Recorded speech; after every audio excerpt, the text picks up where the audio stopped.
Well, are Led Zeppelin getting back together? I'm not really that, but I don't really like them. They're rubbish. I've never heard Stairway to Heaven. There's something, isn't it? Can you believe that, Paul? I've never heard Stairway to Heaven. Whatever. Well, can you believe that, Paul? Well, can I? Yes. Have you ever heard Stairway to Heaven? Yeah. Are you an estate agent? No. What can I ask what you do for a living? Because we were having a debate last night. Yeah, I did hear that. I mean, the show did get a hell of a lot better. Right. With my excellent input from last night. No, your phone call was the best part of the show last night, but not for the reasons you think it was. Well, I think after listening to the rest of the show, I think people would beg to differ. No, I think people would beg to agree with me, because a lot of the emails and the phone calls, all of the phone calls I got about your call said it was one of the best bits, but again, not for the reasons that you did. For anyone who missed last night's show, Paul called in, and he was on the phone for about 25 minutes or so, 20 minutes, saying that the show wasn't very good. Didn't know what empathise mean. Didn't know, what was the other word you didn't know? Define. Didn't know what definition meant. And also kept doing this brilliant thing where he was on his mobile phone, right? And when he was losing the argument, he kept going,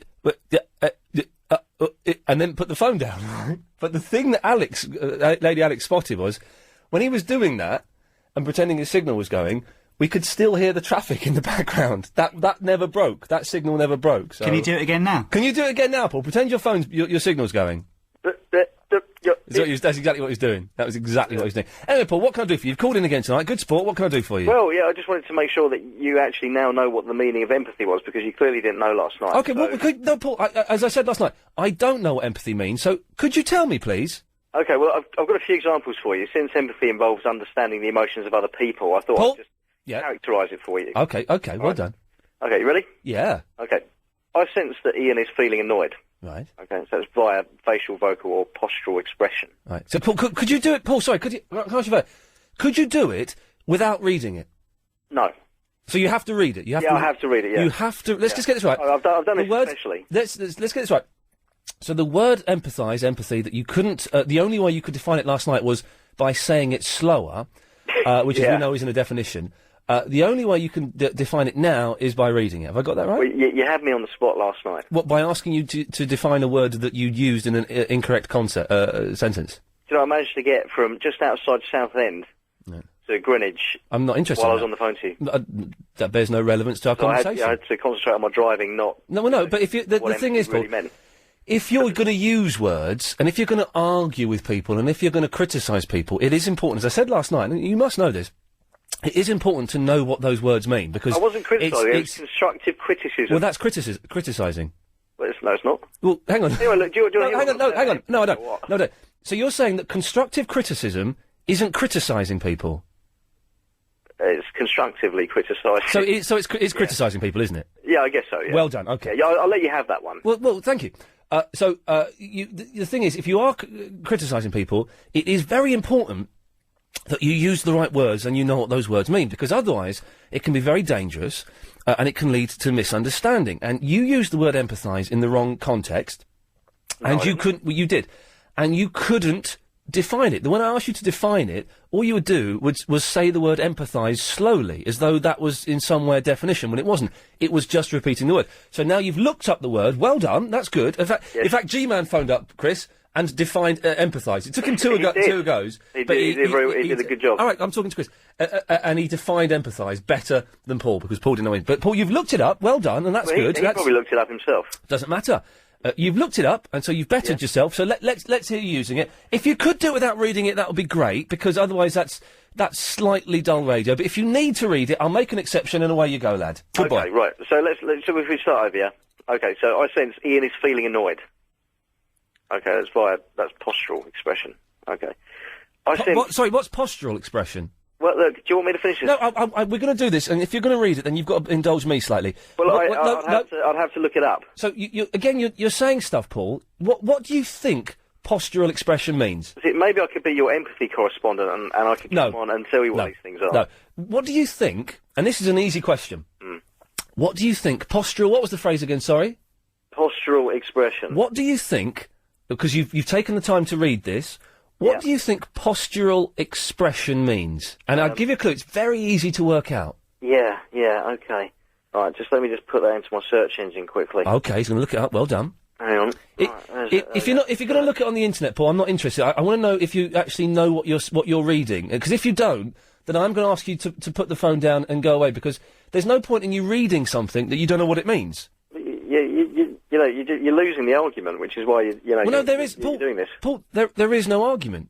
Unless the argument is you don't know what postural means, which, it's a pointless argument. I can have a bigger and better argument. No doubt, where you're standing, one would presume. Okay. Is it not? Would you agree with that? Would I agree with what, Paul? Would you the way that one carries oneself? Well done. You've just looked it up. Well done. No, I did actually. It came up saying it couldn't find anything. So. Okay. Well, no, it's not quite. It's not quite the way one carries oneself. No, that's wrong. What is it then? It's postural. It's your posture, Paul. Yeah. And do you know what carries oneself? No, not quite. Not quite. Almost, but not quite. Do you know what posture means? It's the way you stand. Well done. Allegedly. Well, no, not allegedly. Okay. It's the way you stand. Yeah. Well done, Paul. Okay. Thank you. So and that's the thing. Some of these words, if you break them down, they are quite easy to work out what they mean. So let's carry on with your reading. Although I'm not gonna let you do too much of this, Paul, because it's quite dull, and you obviously don't know what you're saying, which again gets us nowhere, which gives us more words for you to look up. I sense that you're getting annoyed. But you're wrong. But that's your vocal expression. Okay, but you're wrong. I'm so not annoyed. Do you know what, Paul? I have had one of the most annoying, crappiest weekends I've had in a long, long time, for various reasons that I'm not prepared to go into now.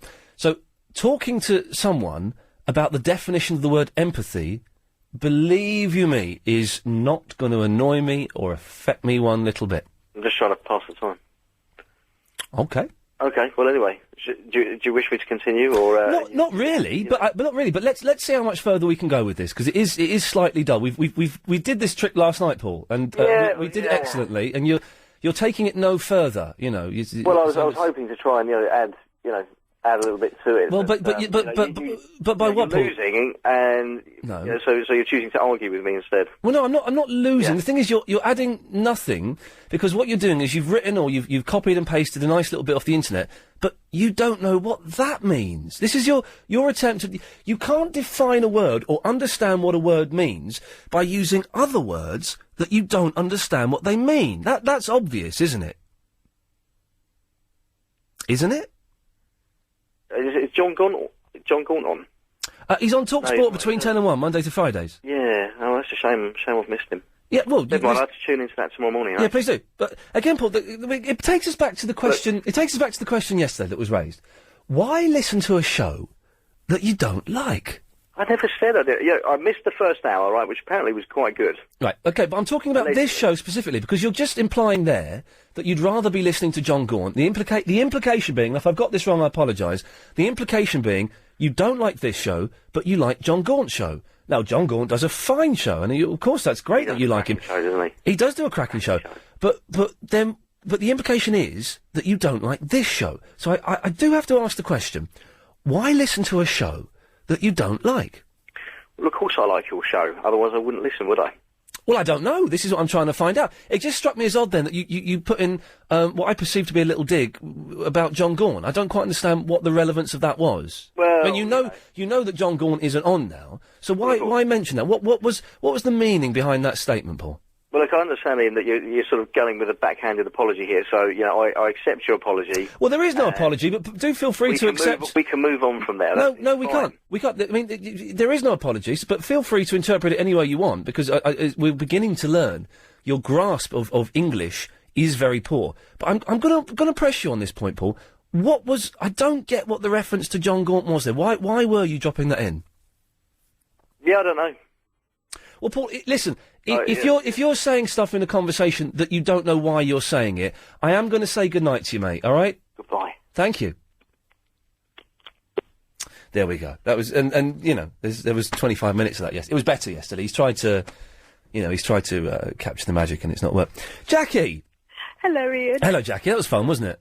Oh, gosh, what was he? Oh, God. And he's an idiot, isn't he? Bless him. Isn't it? Gosh, it was just bizarre. Oh, it's weird. He doesn't know what posture means. He doesn't know what empathise means. And then he says stuff and doesn't know why he's saying it. It's a weirdo. He drives a car, that freak.